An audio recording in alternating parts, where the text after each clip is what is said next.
안녕하세요. 반갑습니다. 부말리의 이충민입니다. 오늘은 제가 검은 옷을 입고 나왔습니다. 지금 경제가 파국으로 치닫고 있고요. 그래서 경제가 죽었다라는 뜻에서 검은 옷을 입고 나왔고요.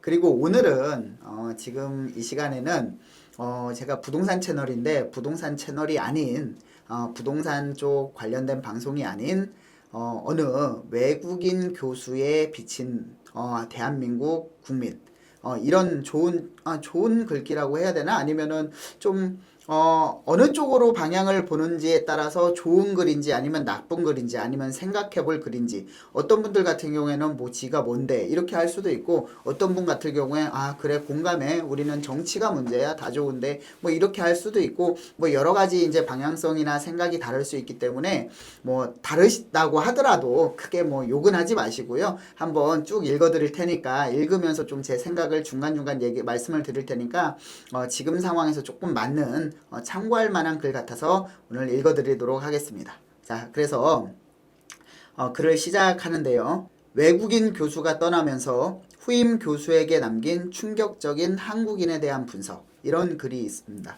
한국인의 이중 성격. 외국인 교수가 본 한국인은요.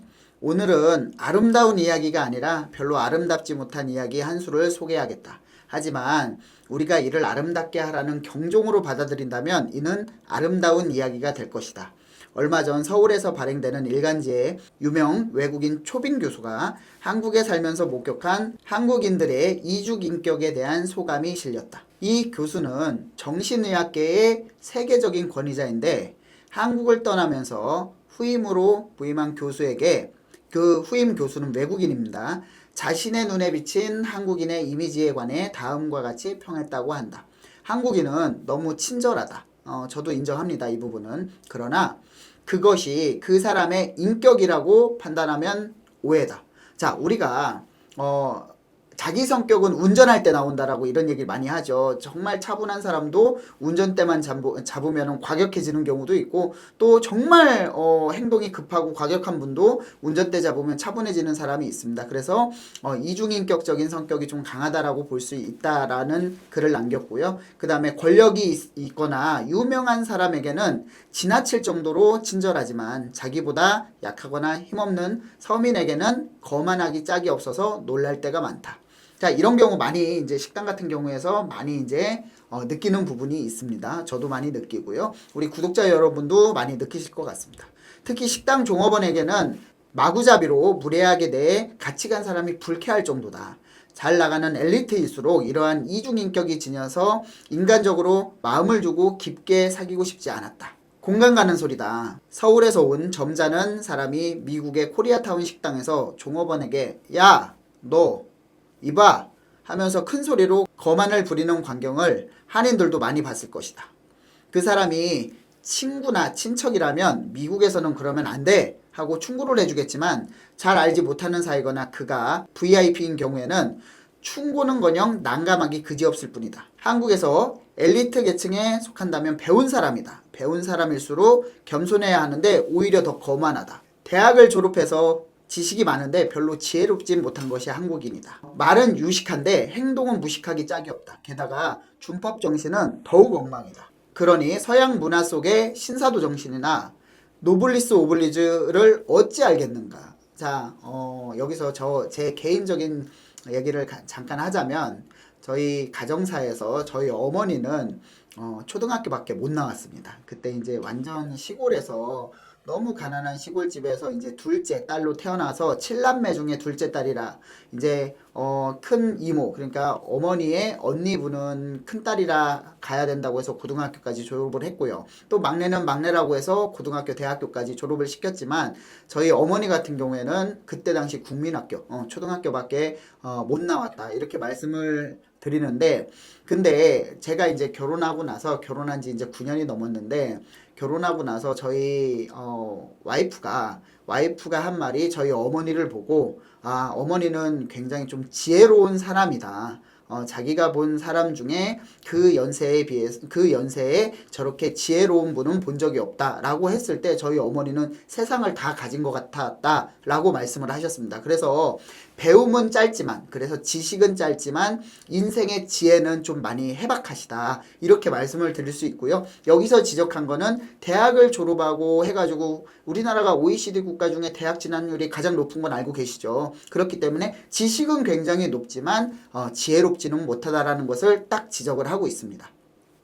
이어서 말씀을 드리면요, 서울에서 내가 겪은 일이다. 어느 회사 중역과 저녁을 먹고 그의 차로 호텔로 돌아가게 되었는데 한가한 길에서 빨간 신호등을 켜지자 운전자가 차를 멈추었다. 그때 중역이 아무 차도 없잖아, 그냥 건너가 라고 말하는 것이 아닌가? 자, 이런 경험들 좀 있으시죠? 아마 구독자 여러분도 있으실 것 같습니다. 아무도 없다라고 하면은 내가 그걸 지키지 않아도 된다 라는 생각을 좀 가지고 계신 분들이 좀 있을 것 같은데, 나는 그 후로 그 사람을 다시 보게 되었다. 힘 있는 사람부터 법을 안 지키니 부정부패가 만연할 수밖에 없다. 대법관으로 임명된 인사가 청문회에서 위장 전입을 인정해야 할 정도니 정부 요직에 있는 다른 인사들이야 말해서 무엇하랴. 대법관으로 임명되는 청문회에서 전입신고가 굉장히 이슈가 됐었습니다. 하지만 우리가 참 문제되는 게 뭐냐면, 우리 이제 그 인사청문회라든가 여러 가지 할 때 위장 전입은 사실 보통으로 생각을 하기 때문에 이게 준법 정신이 굉장히 낮다라는 게 외국인들 눈에서도, 저도 이제 이런 전화를 많이 받습니다. 외국에 계신 분들 전화를 많이 받는데 이런 부분에 대해서도 상당히 좀 우리가 무뎌지지 않았나, 이렇게 생각을 할 수 있습니다. 자, 계속하겠습니다. 한국 엘리트들의 또 다른 모순은 자기 잘못을 절대 인정하지 않는다는 점입니다. 자, 많이 있죠. 저 위에 윗분들은 굉장히 많이 있죠. 우리 국민들과 좀 정서를 따로 하는, 달리하는 그런 분들이 많이 있습니다. 회사에서도 뭐가 잘못되면 전부 윗사람 탓, 아랫사람 탓이고 자기 반성은 조금도 없다. 모두가 남의 탓이다. 그러다 보니 사람들의 성격이 너무 네거티브하다. 자, 요 부분에 대해서는 조금 저도 반박을 합니다. 왜냐면은 지금 탄핵 정권에 들어서 지금 모든 국민들이 시민의식, 국민의식을 발휘해서 자유민주주의를 지키기 위해서 수백만 명이 지금 광화문과 여의도에 모여서 집회를 하고 있습니다. 그것도 굉장히 질서정연하게, 그리고 집회가 끝난 다음에 청소까지 굉장히 좀 이런 부분에 있어서 국민의식은 좀 뛰어나다라고 저는 생각을 합니다. 물론 이게 이제 아까도 말씀드렸지만 이게 한 교수의 눈에 비친 그런 의견이기 때문에 전부 다 동의할 수는 없습니다. 저도 이제 동의하는 부분과 동의하지 못하는 부분이 많이 있다라는 점, 그 점 참고하면서 들으셨으면 좋겠습니다. 모여 앉으면 정치 이야기인데 완전히 흑백 논리로 빨갱이 아니면 파랭이로 평가한다. 자, 이런 부분들은 좀 맞는 것 같죠. 호남 친구들과 만나면 이승만, 박정희, 박근혜, 혹평이 뭡니까? 그냥 막 아주 쌍욕을 합니다. 그렇기 때문에 그런 욕을 듣다가 시간이 다 가고, 경상도 친구들을 만나면 또 그렇게 김대중, 노무현, 문재인 얼마나 미워하는지 조용히 식사하자고 모인 저녁 자리에서 피곤함, 그러니까 우리 세 명이 모이면 정치 얘기 절대 하는 거 아니라고, 그러니까 불문율입니다. 정치 얘기하지 말고, 군대에 있을 때 축구했던 얘기하지 말고, 군대 얘기하지 말고, 이런 부분들이 얼마나 피곤하면 이런 부분들이 불문율로 남아 있겠습니까? 그래서 한국에는 존경받는 대통령이 없다. 맞는 것 같습니다.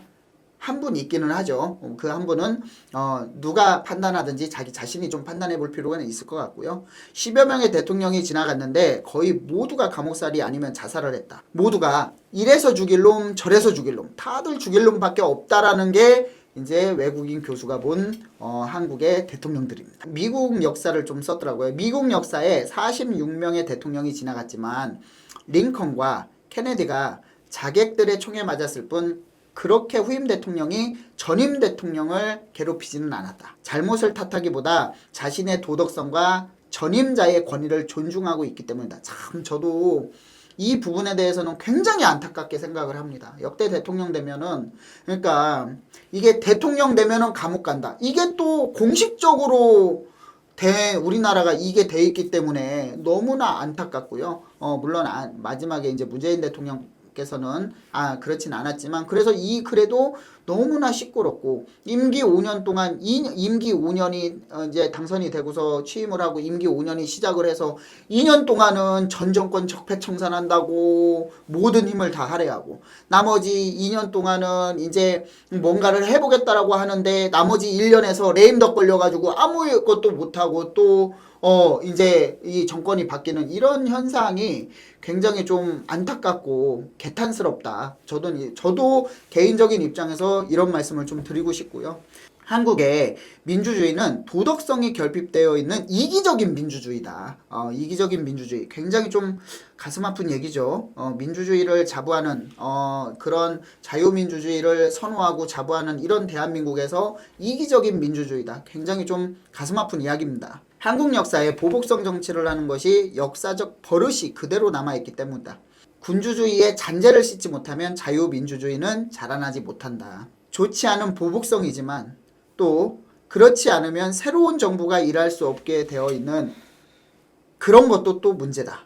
지지자들 또한 당연히 정치 보복을 해야 속이 시원하게 풀린다라고 생각을 한다. 자, 이 부분은 아닌 것 같습니다. 무조건 정치 보복을 한다라고 해서 임기의 반을 채워야 된다. 이거는 국민을 위한 게 아니라 자기 정당을 위한 거고 본인의 안위를 위한 거기 때문에 다 그렇지는 않다라고 제 개인적인 의견이고요. 벼락부자의 단점은 무엇인가? 국민소득의 3만 달러 수준인데 국민소득은 3만 달러의 수준인데 국민의식은 아직도 500달러 수준, 1970년대 수준이다. 이거는 저는 완전 말도 안 되는 얘기다라고 말씀드릴 수 있습니다. 1970년대 수준? 아니 이런 1970년대 이런 질서 정연하고 이렇게 이런 집회에서 이렇게 그 자유민주주의 그리고 안정된 그리고 축제 분위기에서 이런 집회가 어디에 있습니까? 세상 어느 나라의 집회를 가더라도 이런 집회는 없습니다. 비폭력 집회와 이런 집회가 없는데도 불구하고 이게 국민성을 이렇게 폄하했다는 것은 이거는 동의할 수 없습니다. 저도 이제 동의할 수 없고요. 돈만 많다고 선진국은 아니다. 뭐 이런 거는 동의할 수 있죠. 돈만 많다고 선진국은 아니지만 경제가 눈부시게 발전했다고 자랑은 하지만 그것은 꼭 벼락부자가 되었다는 뜻이다. 하지만 돈이 많다고 선진국이 아니고 벼락부자가 됐다라고 해서 국민의식이 1970년도다. 이거는 동의할 수 없다. 이렇게 말씀드릴 수 있고요. 그저 남에게 내가 이만큼 가졌다고 자랑하고 싶어하는 것이 한국인이다. 재산이고 사람의 평가의 기준인 것이다. 자, 여기에서 한번 좀 짚어볼 것이 OECD 국가 중에 중산층을 기준으로 하는 그런 기준들이 있습니다. 뭐 나라마다 다르긴 한데 제일 중요한 것이 우리나라가 유독 전부 다 뭐 아파트는 몇 평형 그리고 대출은 얼마 없는 아파트가 몇 평형 이상 그 다음에 자동차는 몇 cc 이상 그 다음에 연봉은 얼마 이상 4인 가족 소득은 얼마 이상 이런 걸로 전 세계에서 유일하게 중산층 기준이 이렇게 정하고 있고요. 유럽 쪽 같은 경우에는 자 워라밸, 내가 여가 시간이 일주일에 몇 시간, 자 악기는 하나 다룰 수 있는지, 해외여행은 1년에 한 번 가는지 아니면 2번 가는지 이런 거에 따라서 굉장히 좀 달라지기 때문에 이 부분은 맞는 것 같습니다. 재산을 좀 자랑하고 싶어 하고 그래서 이제 돈에 대한 집착, 물론 자본주의에 대해서 돈이 없으면 안 되겠지만 너무 집착을 하면은 불행해질 수 있고 부작용이 나타날 수밖에 없다. 저도 그렇게 생각을 합니다. 이 부분에 대해서는. 내가 미국에 돌아가면 미국에 있는 한국 친구들에게 역이민을 절대 말리고 싶다. 그러니까 다시 이민을 갔던 분들이 다시 한국에 들어오는 것을 말린다라는 얘기예요. 한국은 살기 힘드니까 들어가지 마라. 요즘 미주 한인들 중에서 한국에 가서 여생을 보내면 어떨까 하고 역이민을 생각하는 사람이 많다. 그러나 돈 없이 한국에서 살면 사람 취급 제대로 못 받는다는 것을 알아야 한다. 뭐 이분들이 모르겠습니까? 괜히 이런 부분들은 또 오해죠. 그렇다고 뭐 돈이 없다고 해서 돈이 적다고 해서 사람 취급을 못 받는 것까지는 아닌 것 같고요. 그리고 너무 그렇게 굉장히 좀 많이 비하를 했다라고 볼 수 있습니다. 뭐 맞는 말도 있지만 돈 없는 사람은 동창들 사이에서 냉대를 받는 곳이 한국이다. 제가 봤을 때는 이게 한국만 그런 건 아닌 것 같습니다. 다른 나라도 물론 이런 경우가 굉장히 있고요. 미국에서 재산 몽땅 정리해도 한국에서는 아파트 하나 사기가 힘들어진 세상이다. 성공의 의미가 너무 좁다. 자, 강남 아파트만 아파트입니까? 반포 아파트만 아파트입니까? 2, 3억짜리, 3, 4억짜리 아파트도 굉장히 많고요. 오히려 이분들은 여생을 즐기기 위해서 나왔기 때문에 너무 도심에 복잡하고 어지러운 이런 도심 쪽으로 중심지 쪽으로 오히려 들어오는 거 싫어하실 수도 있습니다. 물론 꼭 아파트 뭐 50억 60억짜리를 비교하고 쓴 글이 아닌 거는 알지만 그래도 너무 좀 극단적으로 썼다 이렇게 좀 생각이 되고요. 자, 이어서 말씀을 드리면 몇 평짜리 아파트에 사느냐, 강남에 사느냐, 강북에 사느냐가 사람의 평가의 또 다른 기준이다. 뭐 강북에 꼭 강남에 살면 좋겠지만 강북을 원해서 사는 사람도 굉장히 많습니다. 그리고 돈 있고 잘 사는데도 자기보다 더 잘 사는 사람을 부러워하며 항상 뭔가 불만족하다. 이 부분은 저도 좀 동의를 하는 부분이고요. 그 대신에 우리나라의 이런 근성. 자, 여기서 제가 봤을 때 이 부분이 맞는 것 같습니다. 자, 돈 있고 잘 사는데도 불구하고 자기보다 더 잘 사는 사람을 부러워하며 항상 뭔가 불만족하다. 우리나라 속담에 사촌이 땅을 사도 배가 아프다라는 속담이 있죠. 근데 저는 이게 우리나라 경제 발전의 원동력이었다라고 생각을 합니다. 한강의 기적을 만들었던 원동력이고요. 지금까지 제 10위권에 있는 경제 대국으로 만들었던 원동력이라고 생각을 합니다. 물론 잘 사는 사람의 기준도 없고 더 잘 사는 사람의 기준이 없지만 그래도 내가 만족하지 않고 더 발전을 위해서 승화시켜가지고 조금 더 한 단계 내가 인생을 업그레이드 시킨다라고 노력을 한 거. 저는 이게 우리나라 지금까지 왔던 국민성 원동력이라고 생각하기 때문에 이 부분에 대해서는 저는 굉장히 기성세대들을 좀 존경합니다. 존중하고요. 한국에서 삶의 불만족은 국민에게 있는 것이 아니고, 자, 여기부터 좀 지금 현실에 좀 많이 맞는 것 같습니다. 그 뿌리는 정치인에게 있다. 지금 딱 맞는 얘기라 사실은 이것 때문에 제가 가져온 겁니다. 국민이 뽑은 대통령을 어떻게 해서든지 뒤집어 엎고 정권을 잡아 권세를 누리려 하는 것이 정치하는 사람들의 야심이다. 자, 특히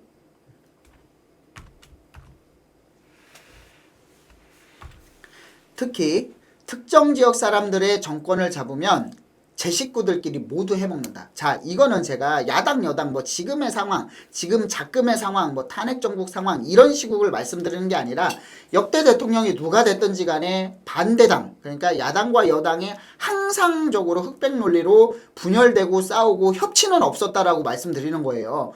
그래서 자, 특히 특정 지역 사람들은 정권을 잡으면 제 식구들끼리 모두 해먹는다. 자, 그러니까 뭐가 있습니까? 적폐청산이 있죠. 정치인이 아니라고 해도 권력을 그렇게 좋아하는 것이 한국인이다. 한국 역사를 조금 공부해 보니까 국민성이 그렇게 되어 온 것이 지난 역사였다. 당치도 않은 사회주의를 꿈꾸면서 북을 찬양하던 종북주의자들은 권력을 잡았을 땐 자신을 민주화 투사라고 자칭하면서 모든 요직을 독점했다. 민주주의고 상권분립 같은 것은 찾아보기 힘들다. 자본주의를 미화하면서 경제인들이 벌어온 국민의 혈세를 빨아먹으면서 자기는 올바른 처세를 하는 체하고 활개를 치는 것이 한국의 많은 정치인들이다. 참으로 내가 이해할 수 없는 것은 세계의 빈국인 북한의 김정은 주체사상 주사파를 그렇게 추종하면서 돈 좀 있다고 하는 좌파 정치인들은 자식들은 전부 다 러시아로 유학 보내는 것이 아니라 어디로 보낸다? 미국으로 보내죠. 네, 그래서 미국으로 보내는 경우가 많아서 이게 정말 이게 이 주사파고 사회주의를 원하는지 뭐 이런 부분들 이게 왜냐면 이게 사상은 굉장히 뭐 이론 사상은 좋거든요. 모두 다 열심히 벌어서 평등하게 나눠서 쓴다. 하지만 그게 자유민주주의 국가에서 불가능한 건데 자기는 주사파면서 오히려 자식들은 그렇게 안 키우려고 자본주의의 전 세계적인 대표 나라 미국으로 보내고 있다. 이런 부분들을 좀 지적을 했습니다. 줄기나무에 기생을 하여 자라난 덩쿨들은 본목의 진을 다 빨아먹어 줄기나무가 누렇게 시들어가고 있다.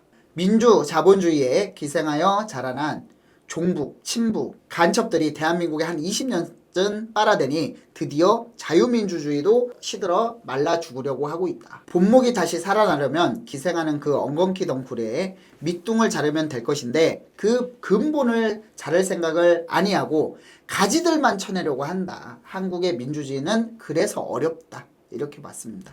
나라가 망해가는 것도 아랑곳 없이 나와 내 새끼만 잘되고 배만 부르고 하면 그만이라 하는 것이 일반적인 한국인의 사고 개념이다. 근데 요것도 뭐 그런 것 같진 않습니다. 지금 뭐 광화문 지금 현 상황만 봐도 국민이 나라를 살린다. 구한말 시대에 을사오적이 나라를 팔아먹었고, 자 일제시대에 이런 친일파가 나라를 팔아먹었지만 항상 거기에는 국민과 백성이 있었죠. 그러면서 이제 나라를 살리고 독립운동을 하고 이런 부분들 정말 저는 위대하다라고 생각을 합니다. 입으로는 애국심을 떠들지만 행동은 부족하다. 너무 이기적이고 기회주의적이 아닌가?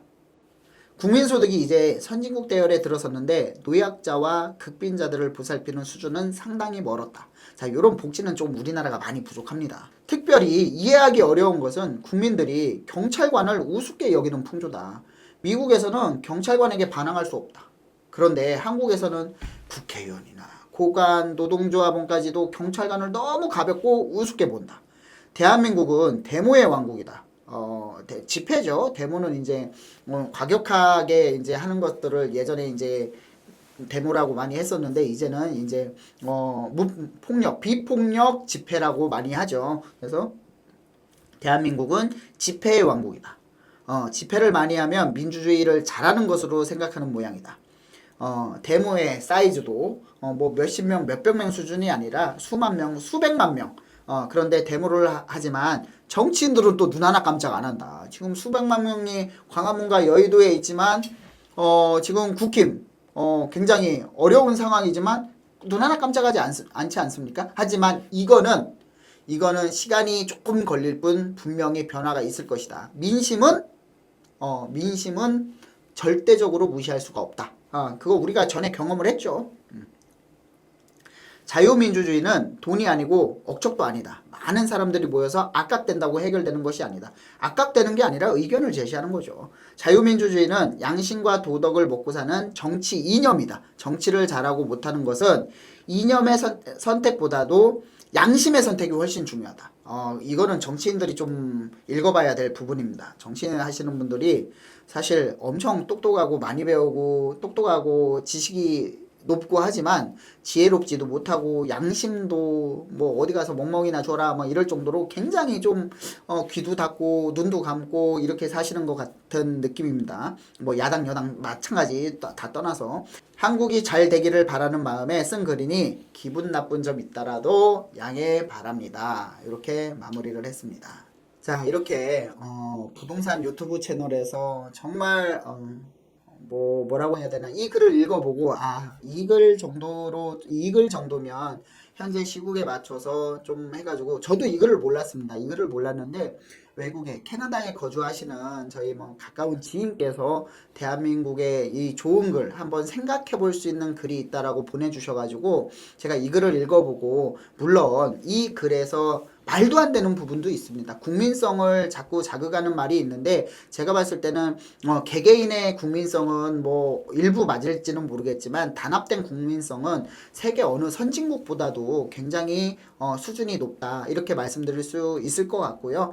그리고 여기에 보면은 주로 이제 국민성을 얘기하는 것보다는 정치인들에 대한 이념과 색깔 그리고 이런 파벌 싸움 이런 부분들이 그리고 노블리스 오블리제가 실천이 안 된다 이런 부분들을 굉장히 강조를 했고요. 그리고 소통이 안 된다. 일단 정치인들은 분명히 국민이 뽑아줬습니다. 선출직이죠. 국민이 뽑아줬고 국민을 위해서 일해야 되는 국회의원들이 한 명 한 명의 헌법기관들이 국민을 위한 법이 아니라 당을 위하거나 대통령을 위하거나 이렇게 일을 하고 있는 이런 작금의 상태 이런 상태를 좀 많이 이런 작금의 상태에서 이 글을 읽어보면서 많은 부분을 좀 생각해 볼 필요가 있다라고 해서 이 글을 오늘 가져오고 제가 읽어드리면서 좀 설명을 하게 됐고요. 자, 우리 구독자 여러분 이 글을 읽으면서 아니면 제가 읽어드리는 내용을 들으면서 어떤 생각을 하셨나요? 물론 맞는 부분도 있고 전혀 아닌 부분도 아니면 오히려 이 부분에 대해서 화가 난다. 외국인 눈에는 왜 그런 식으로 우리나라가 비쳤냐. 안 그럴 수도 있는데 이렇게 생각하실 수 있는 부분 충분히 이해합니다. 그러니 한번 이 글을 보면서 읽어보면서 조금 좋은 부분은 이제 칭찬하는 부분은 내가 다시 칭찬으로 받아들이시고 그 다음에 이제 잘못된 부분이라고 생각했던 부분은 한 번 더 곱씹어보는 그런 그런 좋은 시간이 되었으면 좋겠습니다. 다음에도 이런 이슈가 있거나 한번 생각해 볼 이런 글들이 있으면은 소개하고 같이 한번 생각해 보는 시간을 갖도록 하겠습니다. 자, 오늘은 이것으로 마무리하겠습니다. 감사합니다. 시청하시고 농산 쪽에서 뭐든지 좋습니다. 그래서 궁금하신 부분이 있으면 댓글로 남겨주시면은 현실적으로 컨텐츠를 만들어 가지고 한번 촬영하는 그런 시간을 계속 갖도록 하겠습니다. 오늘은 여기서 마무리하겠습니다. 감사합니다.